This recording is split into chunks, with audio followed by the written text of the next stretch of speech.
Alors aujourd'hui, je vais te faire découvrir une province, voilà, que peut-être tu n'as jamais écouté et qui en ce moment, voilà, tu vas l'entendre toi-même dans le direct, attend beaucoup de personnes, accueille beaucoup de personnes francophones surtout dans la province. Ils ont d'ailleurs dit, donc que ce soit par immigration permanente ou alors que tu sois déjà au Canada avec un statut temporaire et que tu cherches un statut de résident, tu peux passer par cette province-là pour avoir ta résidence. Tu peux étudier leur profil et voir ce qui te correspond, n'est-ce pas? Donc, ce que je vais faire rapidement, c'est que je vais laisser ici l'interview avec la dame qui représente cette province-là et tu pourras écouter jusqu'à la fin. Mais avant de faire ça, je dois mettre d'abord une pause pour te dire que voilà, j'organise une conférence en Côte d'Ivoire. Je serai là le 16 août avec mon équipe. On va te parler de l'immigration au Canada, les programmes, simulations, tout ce que tu dois savoir pour pouvoir faire ton immigration toi-même. C'est l'objectif de la conférence. Te montrer, te faire découvrir le Canada et ses programmes sous une nouvelle facette. On t'attend là-bas, n'est-ce pas? Regarde l'interview de la dame et on se retrouve juste après. Il faut dire qu'on ne s'y attendait pas.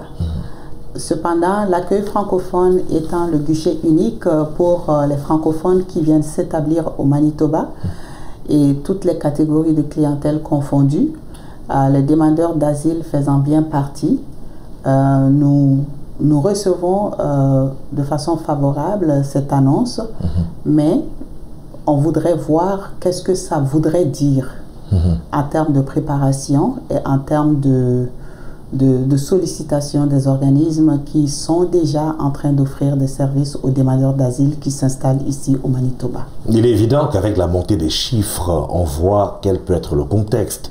Le Québec n'en veut plus et a été très clair là-dessus, alors que le Manitoba, lui, il en demande encore. Est-ce qu'il n'y a pas de risque qu'accueil francophone soit finalement débordé? Si on parle spécifiquement des demandeurs d'asile francophones, parmi les demandeurs d'asile qui vont venir au Manitoba, je pense que l'accueil francophone a bâti une capacité qui pourrait éventuellement être renforcée pour justement accueillir ces demandeurs d'asile qui vont venir s'établir au Manitoba.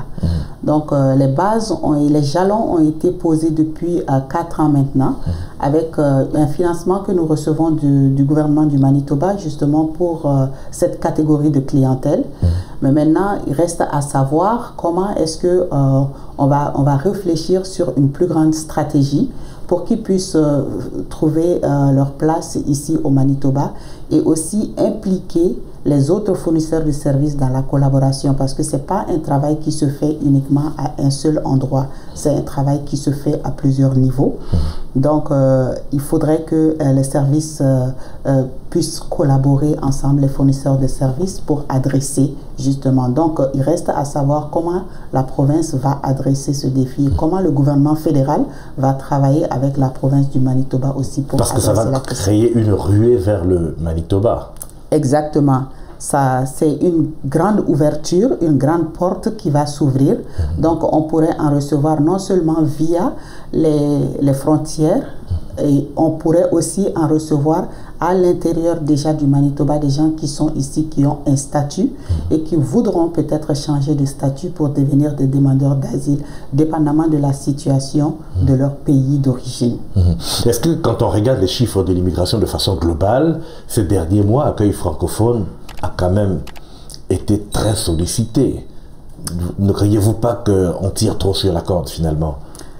Oui, c'est vrai que l'accueil francophone a été beaucoup sollicité avec l'initiative afghane spécifiquement, parce que c'est une initiative qui a été lancée par le gouvernement fédéral, mais c'est une initiative qui a été beaucoup soutenue aussi par le gouvernement fédéral avec du financement assez substantiel pour embaucher assez de ressources humaines pour faire le travail.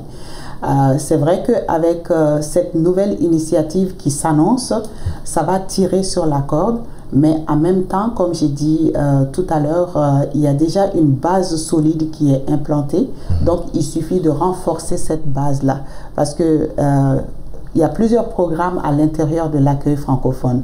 Donc le programme destiné aux demandeurs d'asile est un programme qui est à part, qui reçoit du financement à part. Et ça n'impacte pas forcément les autres programmes qui desservent les réfugiés ou les immigrants économiques qui viennent s'établir au Manitoba. Quel est l'état des lieux de façon générale? Il y a eu une augmentation. Les demandeurs d'asile, nous avons fait un constat depuis le mois de janvier.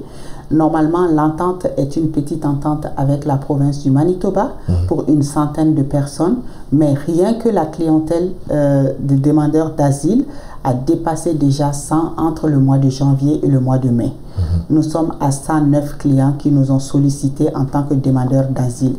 Et donc, rien que pour les 2 derniers mois, il y a 69 personnes qui nous ont sollicités.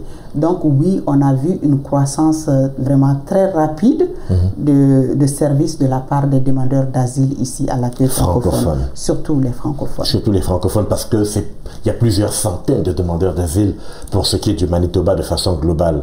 Mais également, il faut dire qu'Accueil francophone accompagne également des immigrants économiques.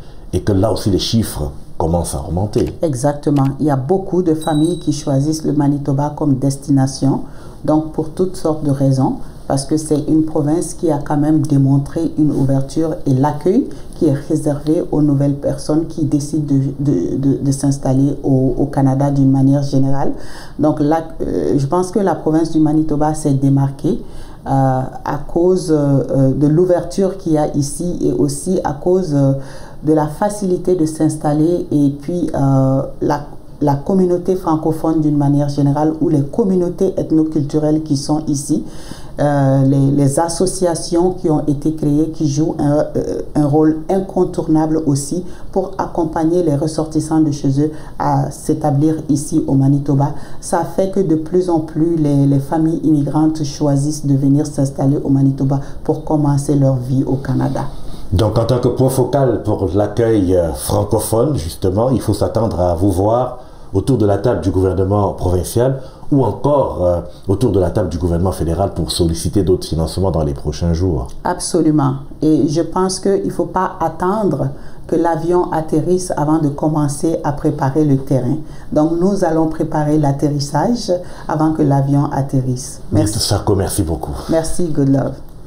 Alors, je te propose ici d'ouvrir un compte bancaire au Canada en étant en Afrique. 2 conditions à remplir. Premièrement, il faut que tu aies ton approbation de visa ou encore que tu sois nouveau arrivant au Canada. Si tu remplis ces 2 conditions, n'hésite pas à m'écrire par email pour que je te donne le formulaire. Si par contre, tu n'as pas encore ton approbation de visa, ce formulaire ne te servira à rien du tout. Ceci concerne donc uniquement ceux qui ont déjà le visa pour le Canada. Ouvrir un compte bancaire en étant à l'étranger te facilitera tes transactions. Tu pourras transférer tout ton argent vers ton nouveau compte ici au Canada. Desjardins, c'est une banque qu'on ne présente plus. Pour moi, en étant résidente permanente au Canada et immigrante depuis 10 ans, c'est la meilleure banque que tu puisses avoir au quotidien. Elle est partout, dans les régions, dans la métropole, donc ça facilite vraiment la vie. Je t'invite donc à m'écrire rapidement par email pour profiter de cette occasion. hello@cfacile.com. C'est totalement gratuit.